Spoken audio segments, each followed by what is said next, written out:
Good morning, everyone. So, how was your evening yesterday? I saw the pictures. I was waking up until 2 o'clock. We'll stay till 2. So, today we're just going to share our experiences in our analog missions. My name is Dr. Maria Harney. I'm a scientist. My background is in medicine with the specialty in psychiatry. I'm the founder of STEAM for Humanity Foundation. And surprisingly enough, as you have guessed, an analog astronaut. So we're going to talk today briefly about our missions. And we want to focus today on the human factor and technology. And I want to touch base on the space medicine as well. So, was that Reena? Take it away. Wow, she just did my intro. Dr. Harney and I will talk about our experience during MMAARS Analogue training programs. I'll talk about the Astro Wellness program that I've conducted, and she'll talk about space medicine and technology. So before establishing myself as a full-time artist, I was an actress and screenwriter. And most join Analogue training missions to be astronauts. I joined for the space lingo. So seeing what the missions were like and seeing how everybody played pretend, I was like, oh my gosh, as an actress, I could honestly practice my method acting techniques here because everyone has to be in full-on training mode. So I first joined as an intern on this first mission, and then 3 missions later, I just couldn't stop, and I was crew astronaut at the first mission, and then following the other missions, I was executive officer and crew commander, which was a great experience. But during this time, during the mission, I felt a new art series brew inside me, and it propelled me to start my first trilogy series based on American astronauts. So here I did a trilogy series. Here's Bruce McCandless, John Glenn, and Neil Armstrong. So let me see. So this is where it all began. As you can see, I wanted the vibrancy of the neon phosphorescent colors to show their courageous passion for what they're doing on these missions. And this is what came out. Okay, so how many of you here are analog astronauts? Raise your hand. Oh, half of, okay. How many of you? How many of you would like to go to space? Okay, more like to go to space. How many of you would like to really be astronauts though? Like really? Okay, very solid, that's very good. I actually did not even think of ever becoming an astronaut when I joined this program. Again, I just joined for the space lingo for my script. But after joining, it percolated more ideas for me to actually paint on the moon. Okay, so here we have a lot of great programs. We have our para-astronaut training program, which is for the disabled community. We also have the Women on Mars training program, which focuses on women and girls. And then we have the diversity training program, which focuses on the underrepresented. And then we have the Apollonauts training program, which focuses on our future generations.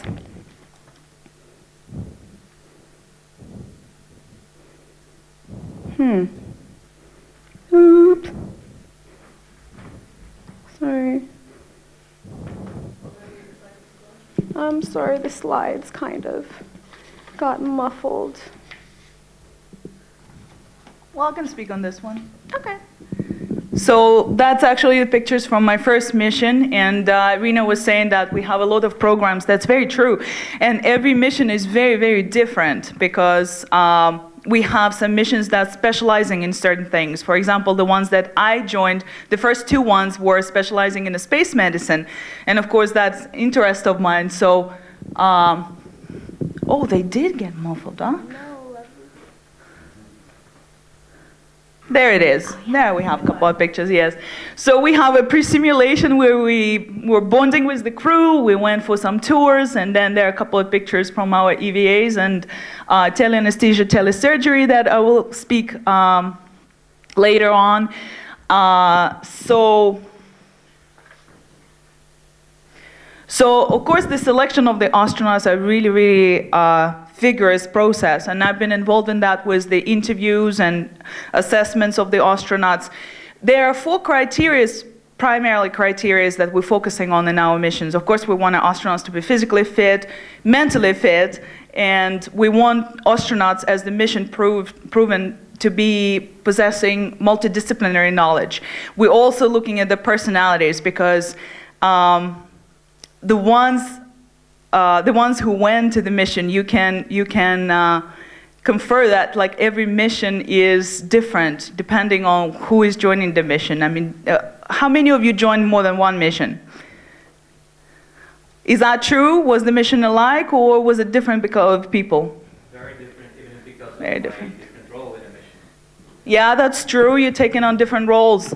Yeah, that's true. And also different dynamic, you know, that once you put more than, 2, 3 people in the room, you have the dynamic, right? Like we have right now. So the process is basically basing on those criterias, and we also have a prerequisite for joining the mission, and that is the Virtual Academy program. Again, there are several levels: the advanced, the general, the specialized, and also MMAARS partnering with different organizations. For example, Team for Humanity, we work together on some educational programs. For example, for Space Kids India, we had a wonderful program, wonderful turnaround internationally. There are some pictures from the Zooms. We're doing some artwork that Reena's gonna talk about there. And we also often go to some fun events like this one, talk to people, talk to other astronauts, other specialists in the field. Here is just the latest picture from our Star Trek convention in Las Vegas. So are there any fans? Yeah, Star Trek, live long and prosper. So here we go. So yeah, and of course we discussed many times the factors, so I just want to share my story, how I joined the Analogue Astronautics. So it all started with the call, really. And I've been asked if I want to become an Analogue astronaut. So the founder of MMAARS, she learned about my background, and she asked, how would you like to join the mission and become Analogue astronaut? And I said, that's great. I would really like to become an Analogue astronaut. What is that, really? And I didn't really know until I joined the mission. And my first mission was in the Vasquez Rocks, California. It was extremely cold. The first night, the temperatures just dropped. And that triggered my headache. And after that happened, I started doubting, what am I doing in this mission? I could be like sitting on the couch drinking my hot tea right now. So you see from this example that environmental issue triggered the physiological response, and then it triggered psychological response. And that's exactly what we're dealing in terms of the factors in the missions. The environment, the interpersonal things, the psychological issues, and of course habitability. My mom asked me, what do you do really in the missions? Is it like hiking or something? I'm like, yeah, it's like hiking, but you live in an isolated, confined environment. And those of you who experience that you understand that this is a quite different environment, because with this environment, there are a lot of things that are triggered. Group dynamic, a lot of reflections, and on top of that, you have a workload that, you have to deal with. So all of this add up, and there are many psychological factors issues that can arise, and I don't know which ones you experienced in your missions, but we had a mild case of anxiety on one of the missions that I'll show you pictures later. But yeah, the most common are depression, anxiety, fatigue, of course, and they can add up. There are many more, really, and of course they're going to influence all of the listed things. I don't want to really read it. You're probably very familiar with those. The angle that I want to take here is why they're important and how they were important in our missions, especially in the space medicine.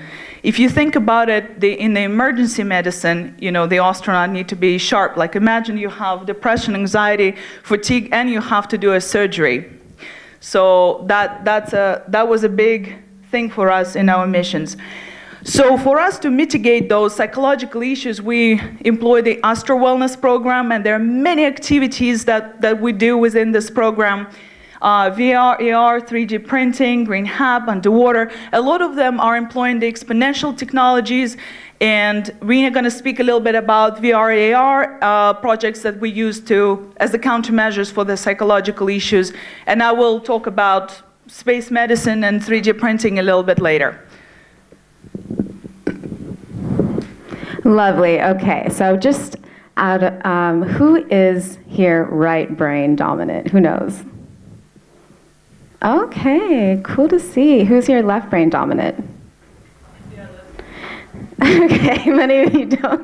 Okay, well that's good to know. So I took a simple test online through IDR Labs, and it turns out I'm 14% more right brain dominant, which is very interesting.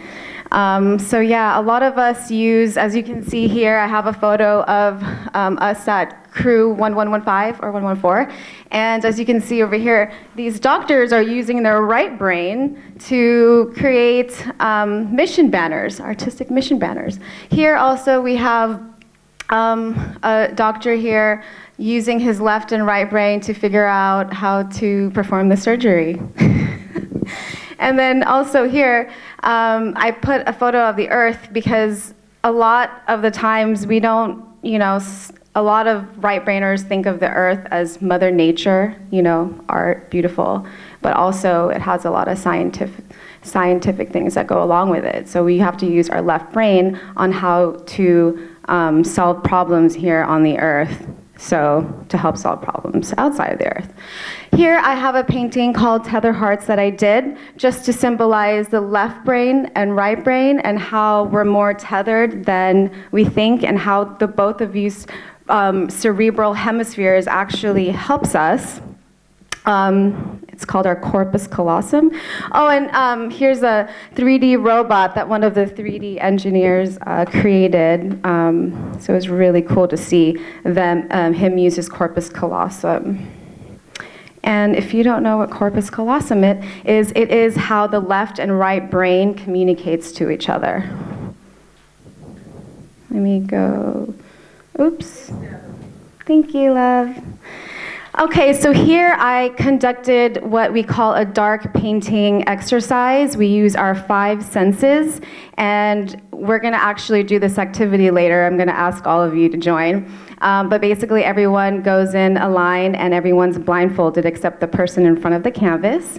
And the person at the end of the canvas has to go along their feelings of the 5 senses during the mission, like something they smelled, something they looked at, something they felt, something that they tasted, and they have to go along that feeling and draw what that feeling meant to them. So you're literally like in the back, touching the back of the person's.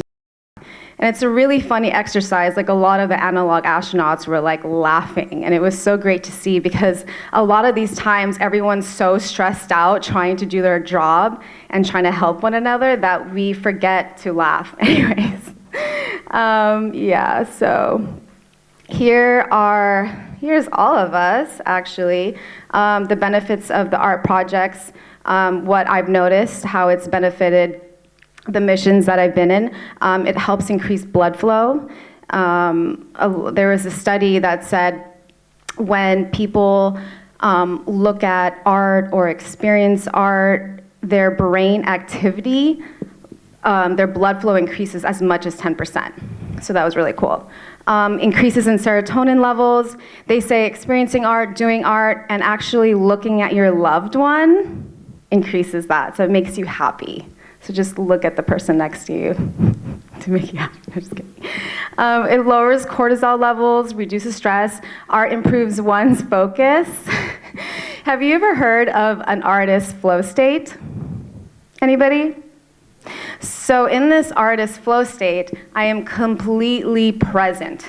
A lot of us are constantly multitasking day to day, but this artist flow state helps us be more present. In this flow state, I am just painting for hours. I'm like from mixing colors to figuring out the layers. I am just not thinking about anything else, not checking on my phone.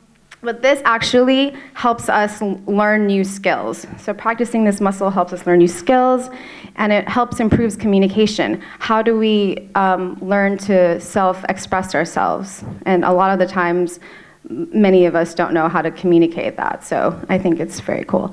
Improves embodied cognition. This helps us analyze things that we're trying to figure out in our lives, and helps mitigates future, helps us think about mitigating future consequences in terms of how to make decisions, and develops neural systems, which helps with our fine motor skills to help improve our emotional balance.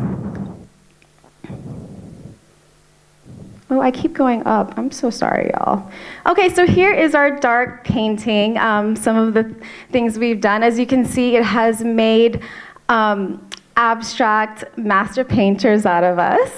So this is what Maria and this is what we did with our crew.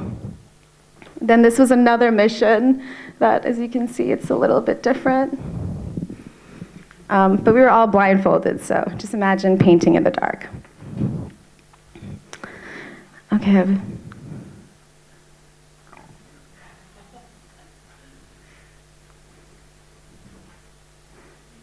Okay, I'm going to show some of the crew members talking about their experience. This is our 3D officer, Javier Osuna. I think it builds a lot of trust, because eventually, That's so true. as you build this comfortable environment, you feel like maybe you start off with really small drawings, but then you express, you're comfortable expressing yourself. More and being, more. Being like the voice of one of your fellow crew members. Yeah. I'm trying to decide which position I like best. I think it's got to be, I like painting. It was being yeah. Painter, yeah. Mainly because you open your eyes and it's like, whoa. Yeah. It's always the best moment. Yeah. So yeah, I like the activity. Okay. How do I get out of this screen? Sorry, y'all. And you don't have to imagine it because we actually gonna do it later today. So I think it builds a lot of. It's gonna be a lot of fun. That picture is still on my wall, in my room now. Yeah, it's great memories. It was a low fidelity mission with 5 people, and we come up with this abstract painting. Eleanor, how do I get out of this? I don't know how to get out of this. Sorry. I'm just a Mac user, y'all. Yeah, we're talking about going to Mars, but we have to handle some technology. Thank you. Here's our health officer, Ksenia Benefand, as well, talking about her experience with dark painting. Sometimes had to exaggerate motions just to make it super clear. So when you're in theater, you have to exaggerate yourself. In theater, yeah. Mm-hmm. Yeah. So I kind of felt that, because we had to use different senses. Mm-hmm. Here, let me, sorry for the, Cross. And sometimes had to exaggerate motions just to make it. okay, I guess we're just gonna have to be super quiet so we can hear her. Try to see if your volume is quite high. Yeah, that's awesome. Thank you. Thank you. Super clear. So when you're in theater, you have to exaggerate yourself. In theater, yeah. Mm-hmm. Yeah. So I kind of felt that, because we had to use different senses, to get your point across. And then as someone who was in the middle, I felt just really paying attention. And almost sometimes I was I'm just gonna let my muscle memory be more activated than even my brain, because my brain, I was I'm second guessing myself. But if I'm just letting my feeling go and using my muscle memory to do what was done to me, then I might be more accurate. I think you're more empathetic. You want to listen. You want to. You really want to make sure that you are a clear communicator. Like when I was saying you're exaggerating, sometimes you have to be like, take that extra moment to clarify what you want to say. And then also be very sensitive to what other people are saying and how you're relaying messages across. Okay, awesome. So that's just an example. So here we're doing the body art therapy. We have another Astro Wellness project. It's called Body Mapping Art Therapy. And what we do is we trace along the lines of the astronaut, and then they paint and draw how they've been feeling during the mission. And I call this keeping a, oh, this is really cool, keeping a visual diary. So here's an example of Ksenia talking about walking us through her body mapping.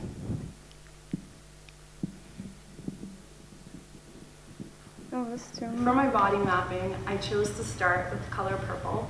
And the reason why I had Reena outline my body purple is because purple is a very spiritual and sacred color to me. And I felt that this mission came to me in a very serendipitous way. And I wanted to represent that. So a lot of my body mapping is actually using purple. I have an eye and purple lines with yellow on the top where my head is, and the eye itself is green. And what this represents to me is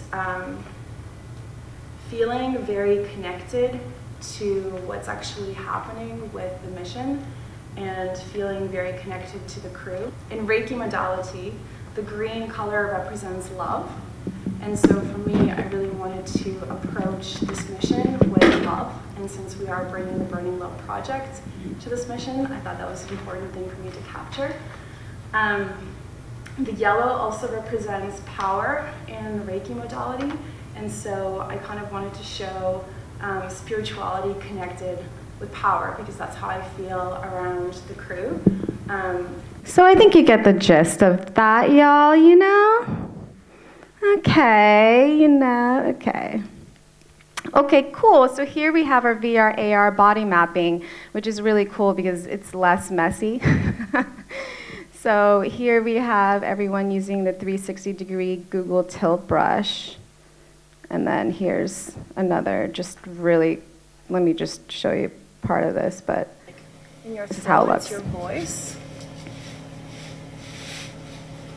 I feel like with building resilience, part of that includes building and giving and creating a voice and building a voice. So I felt like throughout this. So that's just a really quick example how some of our body mapping looks like.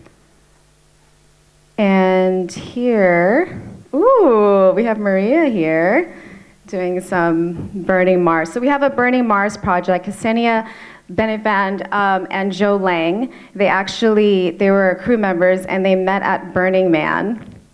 So they started their Burning Mars Love project, which is such a great project. It's a conflict resolution simulation training for crews and ICE. And it was such a great project. We did it in my mission 1120. Would you like to talk a little bit about this, Maria? How your experience was? Just really quickly. All right. No, you're fine? Okay. Okay, great. So, lastly, I just wanted to show you my current day quantum entanglement that I'm currently working on. This piece right here is my painting Celine Princess, and then over in the middle is Current Events 2021, and then the other one on the right is Cosmo Warrior. And they're all very different as I'm still exploring, but a lot of it is acrylic and oil pastel and mixed media. So I just wanted to share that with you. As astronauts, we are constantly evolving and changing. I don't know about you, but every mission I've been in, I've always transformed and changed and felt like I was a different person. So that's what art does with me. Thank you. All right, and actually, I think you have some pictures over there that that you guys can check out. So I wanted to add about body mapping. It's very interesting. For example, in my mission, what you do is every day if you do the body mapping and you have this astronaut drawn, whether using the Google Tilt brush or just paint, they draw themselves, right? And then we collect those images and we do analyze them and we look for the pattern. And it has a direct application. For example, one of the crew members never ever used in the whole mission, never used red color. And one day he comes in and he paints his body all red, you know, his avatar. And then later in the day, we discovered that he was actually having fever and he just didn't want to tell it to the crew health officer. So we discovered that he has a health issue, so that we addressed. Let me control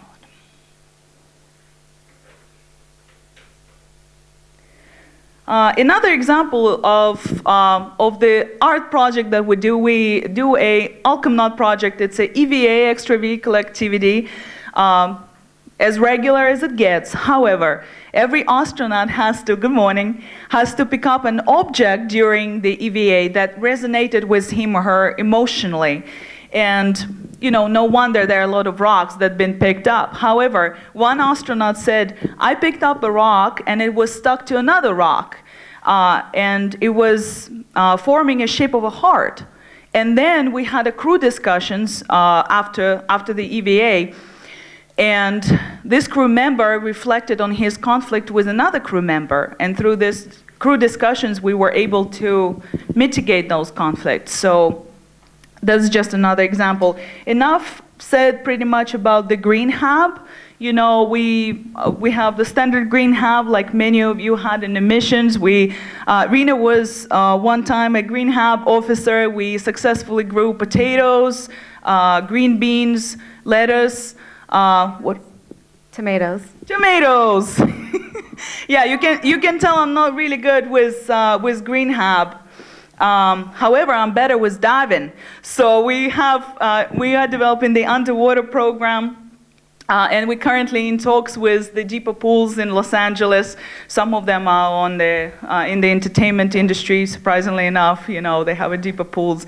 So the one thing I would mention that astronauts mentioned after going underwater is that they were able to discover a little bit more things about their spacesuit, because sometimes spacesuit is very restrictive, as you know. So when they're underwater, it's a very interesting experience because they can understand the spacesuit a little bit better. And a few words about the space medicine and technology. In the missions that are specializing in space medicine, we did teleanesthesia, telesurgery. We implemented a lot of 3D printed tools. For example, we use the VaporJet. It's here on this picture. It's a 3D printed anesthesia device created by Dr. Ishikita. It's been likewise tested on ISS, and it's very portable, it's very light. And next slide, please. And when we train, sometimes crews are mixed, medically trained and non-medically trained. And what we have discovered, for example, for this VaporJet, that non-medically trained people were able to assemble it in under 1.5 minutes, when medically trained were able to assemble it in about a minute. So it's still doable for non-medically trained people to do. So here we just have a few pictures from the activity. And of course, when it's a mission focusing on space medicine, we have other activities related to emergency medicine. We do the whole sequence of the triage and search and rescue, bringing an astronaut back to the habitat, and teleanesthesia, telesurgery. In the end, I want to show you just a couple of fun pictures from our unique missions to the pole. Because we have diverse programs and non-missions are alike. It's very different. We use the modular tents that we basically can place in any location. And we had very interesting 2 missions to Nepal in 2019. This one was done in March. And you just see group pictures, badges, you know, bonding. And this one was done in September. It was the first ever Analogue astronaut mission to be deployed at 15,000 feet elevation, which is about, if I'm not wrong, about 4,500 meters, 4,500 meters. It was very successful. For this one, I was remote medical team, and astronauts were having some gastrointestinal problems, mild case of altitude sickness, and we had a little bit of anxiety happening there. Okay, that's that's just scratching the surface for the human factor subject. However, there are a lot more going on that we discussing in our missions. And for a very long time, we kind of ignoring the subjects of gerontology, sexuality, death. Yeah, there are some solutions right now that exist, but I encourage you to actually think about it, because those subjects are usually gets down the list. So because we kind of discussed the space medicine, I want you to think if the medical facilities on board or in our missions can adequately respond to any medical emergency. And I think that's a big question for us to also work on. And because we're specializing many times in our missions on space medicine, we hoping slowly, step by step, resolve those issues. And of course, commercial sector, we started with, imagining us all going on a spaceship, right? So there's 5-6 trained crews will be different from 100 people who are less trained going to a spaceship. So that's a big one in terms of the human factor, first of all. And of course, long-term physiological and psychological effects going to space are also unpredictable. Like in this room, if we, for example, try to predict our behavior 1 minute from now, well, maybe we will succeed, right? Because we're probably going to be here doing art painting or something. But yeah, I don't know how well we can predict our behavior collectively in 900 days, on a trip back and forth to Mars. So those are the questions I just wanted to ask. This is my daughter, Diana. So, and that's the picture from the Nepal mission. We are right here. And now I think we have enough time to do our activity. Our EVA. So we need one person from each mission. And we actually all gonna go outside. Are you all okay with that? I didn't want to say that, okay? I didn't say that. Yes, you don't have a choice. You're in a spaceship and we have to go outside to the EVA. Thank you very much. Please proceed to the exit. Put on your spacesuit. Yes. Thank you, everybody.